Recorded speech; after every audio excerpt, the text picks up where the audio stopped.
morning, August the 20th, am I right? Right. 2007, and we're here in Ripley, Mississippi, on Palmer Road, 104 Palmer Road, and I'm Milton Welch, and my compatriot here, let him tell who he is. James Henry. James Henry. And we both was raised by a family of a sharecropper. My dad was a sharecropper. So was mine. And we moved around, and we always had a watermelon patch. And we always thought everybody else's was better. Instead of going to our patch, we lots of times wound up in somebody else's patch. And I guess you did. I know I did. The same, yeah. Seems like it's always a little better, knowing that as we look back on it in the past, we had just as good a watermelons as our neighbor or Mr. Smith who lived 5 miles down the road. And when you're in the watermelon patch, back at that time, and it still is, all watermelons are round, or some of them more elongated maybe, but James and I here back in 1954 when we met, and of course with young teenagers at that time, we had a lot more things on our mind than actually maybe coming up with the idea of a square watermelon. But we got to thinking, if you're in somebody else's patch and trying to make a quick getaway, you could hold a square watermelon. You'd have more area to grip to, and more resistance to it wanting to roll out of your arms. Right. Did you ever get shot at in a watermelon patch? Never did get shot at, but I've been caught. Well, been shot at.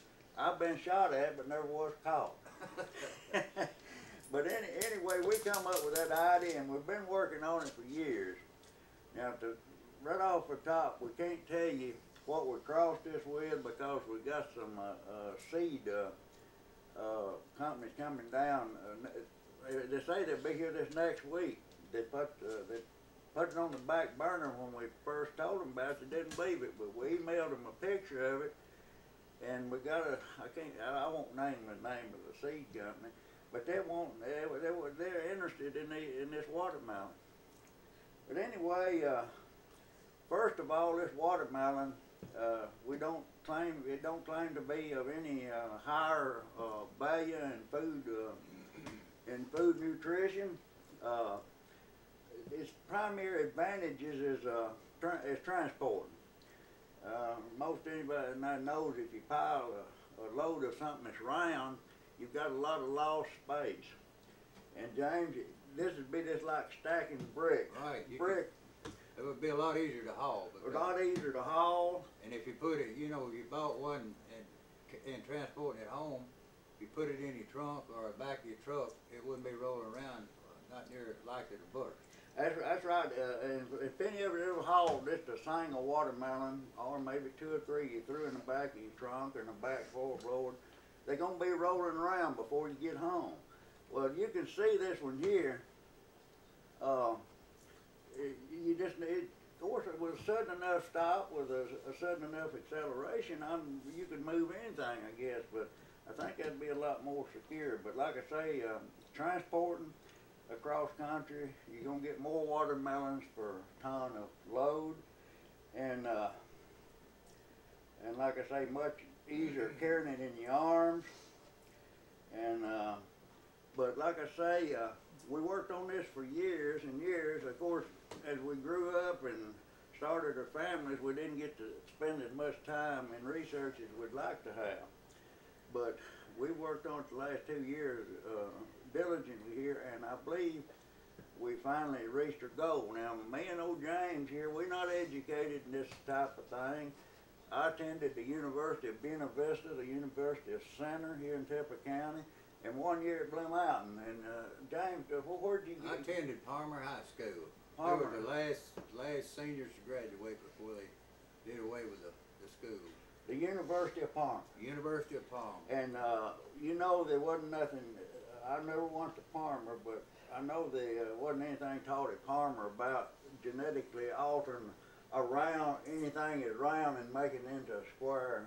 Never heard of it. But anyway, this is what we've got here, and we Uh, I don't know how many of you remember the story of Luther Burbank. He lived in the 19th century, and then I believe he died in 1926. And he done a lot of he had a garden out in Santa Rosa, California, and he started, I guess, these hybrids and cross pollinations, coming up with something that would produce more fruit or more whatever he's working with. And they even called him an atheist, because he was altering what is here. But anyway, if it hadn't been for people like him, I guess the world would have been starving today. But anyway, we're going to cut this thing here in a minute, and we don't know. We've got 7 more in the patch that we hadn't pulled yet, and well, this one here, of course, the seed company's coming down. They'll want to see it before we whack it up here. But we're going to whack it up, and it's supposed to be red now. It may have altered the color of it. When we get in there, who knows? It might be blue. It might be green. We just don't know. But we're fixing to find out. But let's see. Can't think of anything else here. But I can't tell you what we can't tell you what it's crossed with. I wouldn't want to, no. I know you spend lots of time cross-pollinating melons and without any luck, but and also grafting vines on another vine, another 2 different kind of watermelons, you know. And can you say where this came from, the vine that you grafted on, or from the original plant?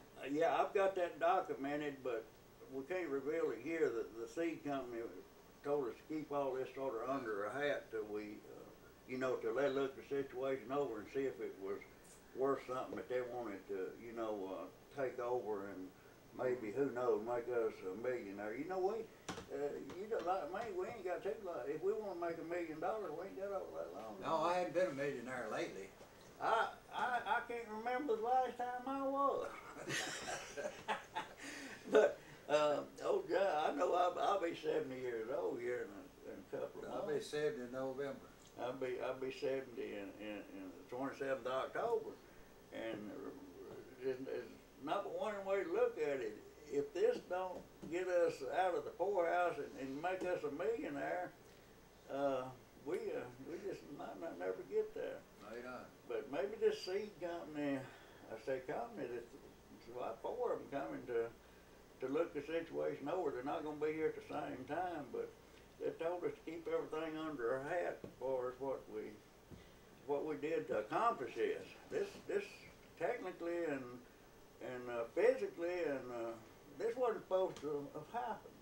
Well, that's amazing. It did. I know we talked about it, several different kinds, and tried to come up with a formula or solution to get a square watermelon. But I was really amazed when I saw this one laying there square. Yeah, well, every time I looked at it, there's been several things during my lifetime that amazed me, but I believe this one here, having grown up with round watermelons, going to other people's patches like we was talking about, and thinking back in when we were just young teenagers of how much easier it'd be if we just had a square watermelon, or at least maybe a hex or but something you could hold on to better while you're running out of that man's patch and knowing probably he had some buckshot he's going to try to outrun. But I ain't try to outrun one today. I tell you what, I would too.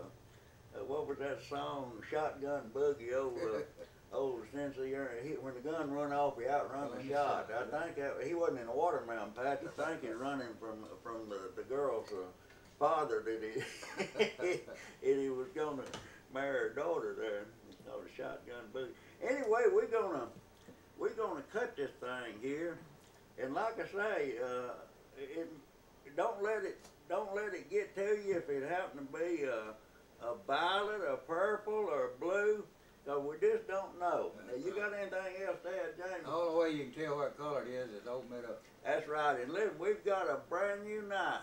To my knowledge, this knife has never cut anything. We got that down at Sam's here several months ago. supposed to stay sharp for life, but you know what? Just what we're talking about, it ain't gonna stay sharp all that long for us. No, no. But One good sharpman do it. yeah, I don't know if it stays sharp like 1 minute. All right, what we're gonna do here, my camera operator, by the way, is Nancy Welch. I've been putting up with her for over 47 years, so she just as amazed at this thing as James and I are. So now it may bust wide open. We don't know. I might also say that Nancy and I are running the camera today. We graduated from Farmer High. Yeah. We were the last ones to graduate before they moved it from. They went on 2 more years as an 8th grade, but we were the last graduating class. And you didn't think, you graduated in 1957, I think. 57. Yeah. You didn't think about 50 years later. It was 50 years ago, I guess this May, that you graduated in 57. Yeah. And you didn't think about the time you had on them caps and gowns of 50 years later, about a mile and a half north of where the school was, you'd be sitting here and we're going to be cutting a square watermelon. That probably didn't cross your mind. Yeah, we did. I still going to the same church I started in 1950. All right, 57 years to the same church. Nancy and I also attend the same church that he does, so, you know, we wouldn't be shooting no line here since we go to church. This is actually what we raised on a vine out in the backyard. It's a square watermelon. And somebody said, I'd like to have some seed from that thing. Well, I tell you what, these seed companies gonna get the seed, and they're gonna, I guess, put them under a microscope. And if we were selling the seed, we wouldn't guarantee the seed to grow a square watermelon. We just know that we come up with this one. So, James, let's cut the end off this thing here.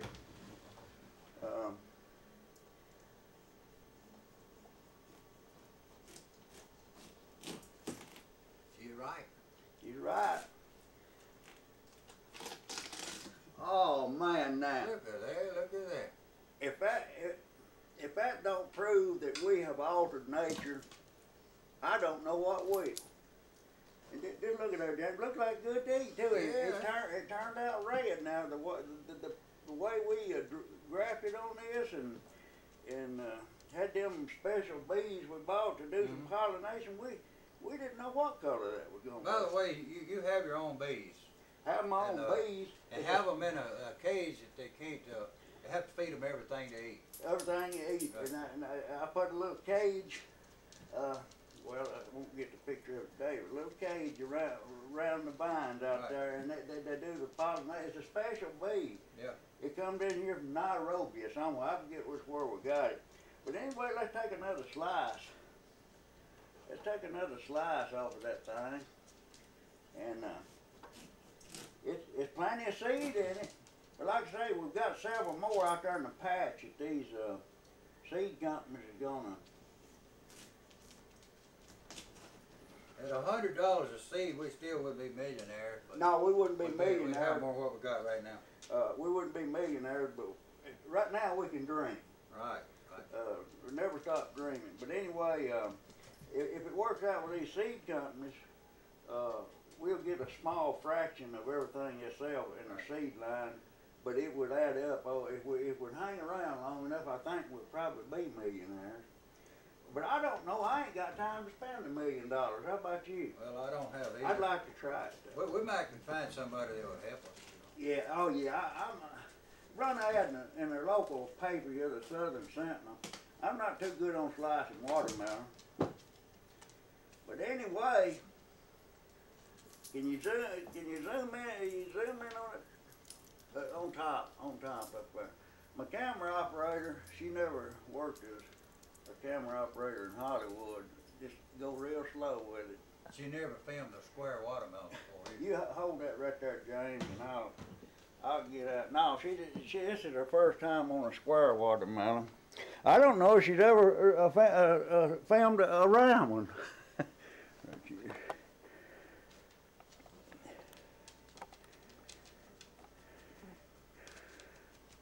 Right there, man, right there, that shows the whole story. Like old Paul Harvey said, the rest of the story. That's the rest of the story right there. And you can see all those black seed. I wouldn't even want to estimate how many seed might be in that melon. Would you want to put a number on it there, Mr. James? I'd say there's probably, look at the back of this piece here, I imagine it's over 100 seed in it. Yeah, I'd rather go well over 100. And let's say the germination rate, can you sit down and hold that? The germination rate, let's say it was 80%. Yeah. And we planted a patch, and there's 100 seed there. I believe it would exceed 100. But if we planted at a germination rate of 80%, and we got 80% come up, and that would probably be what, 2 or 3 acres of watermelon. Yeah. It only takes one of these. Right. Let me zoom in on that right there. One of them right there to get a watermelon. That's to get a watermelon vine. All right, a vine. If you get the proper nutrients under it, you could. How many melons would you raised more watermelon in recent time now? How? What would you say one vine under a good year would? Oh, I would say 6, 8.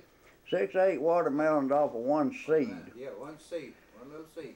And you can see that would produce probably thousands and thousands of seeds off of the seed that comes out of this watermelon with a germination rate of 80%. So we're real tickled over this project.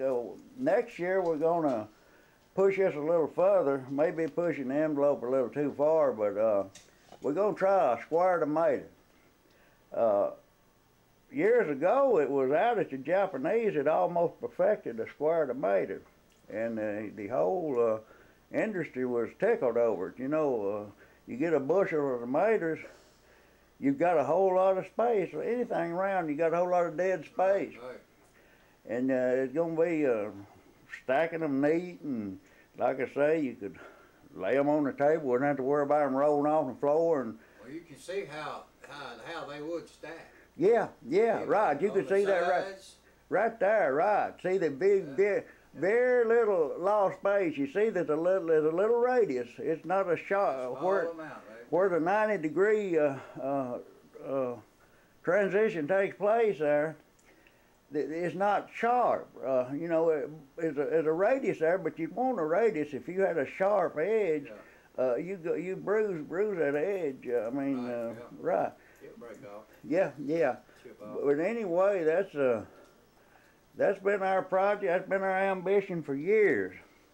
But we finally succeeded, although we about over the hill when we done it, when we accomplished it. But let's see if I can find my fader here. And by the way, we're going to try some different types of watermelons. You know, like maybe mixing 2 or 3 more together, have a different color rind, and just be different color all over. Yeah, and to another thing we talked about, not only that, maybe internally in that watermelon, it could be 4 different sections of different color of meat in there. Right. Like, you know, some trees like a peach tree, they have, I know I bought an apple tree, had 5 different kinds of apples. Right. Maybe the red, the yellow, or Granny Smith, or you know, when you went out to your orchard that morning to pick your apples, you know, is Linda, your wife, is she gonna make a pie? I'll get some Granny. Right. I'll get some Granny Smiths. If I want some good sweet ones to eat, I'll get the Red Delicious, or I'll get the Yellow Delicious. And I'm not too much on varieties of apples.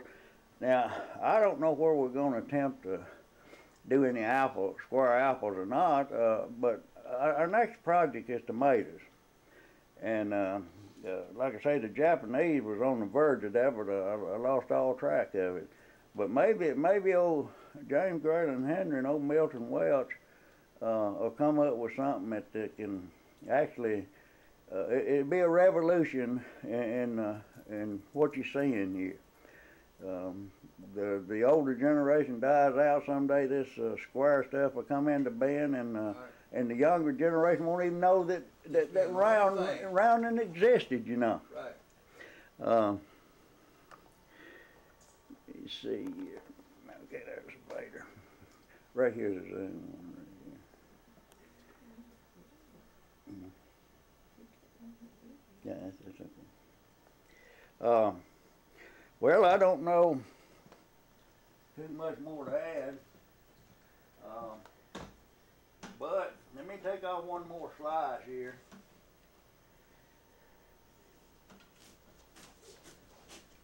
Somebody said, well, ain't no telling how tough a rind that's got on it. You probably have to get you a bandsaw to slice it. But I'll tell you what, this is just as easy to slice as a round one. And let me get one of these.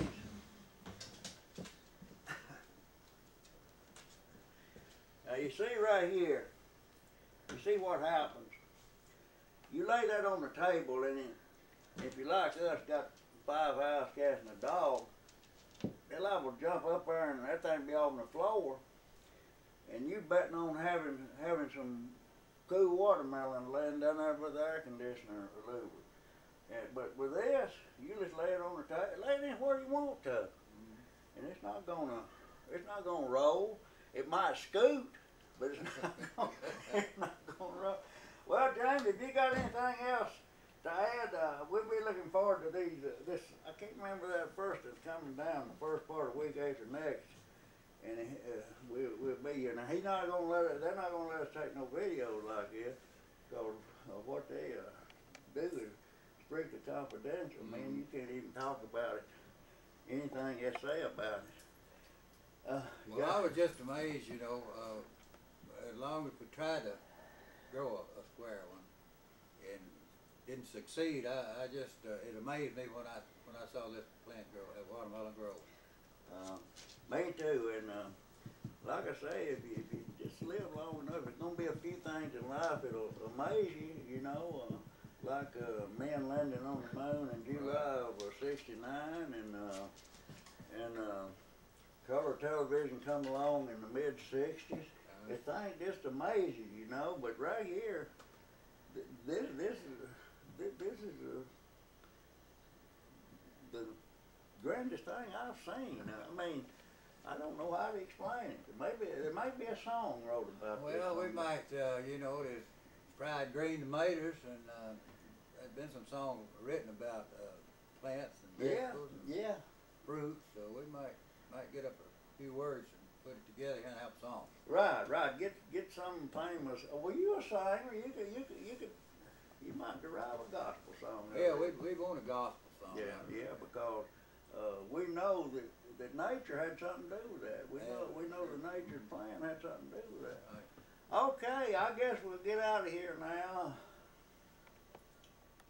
So we'll see you.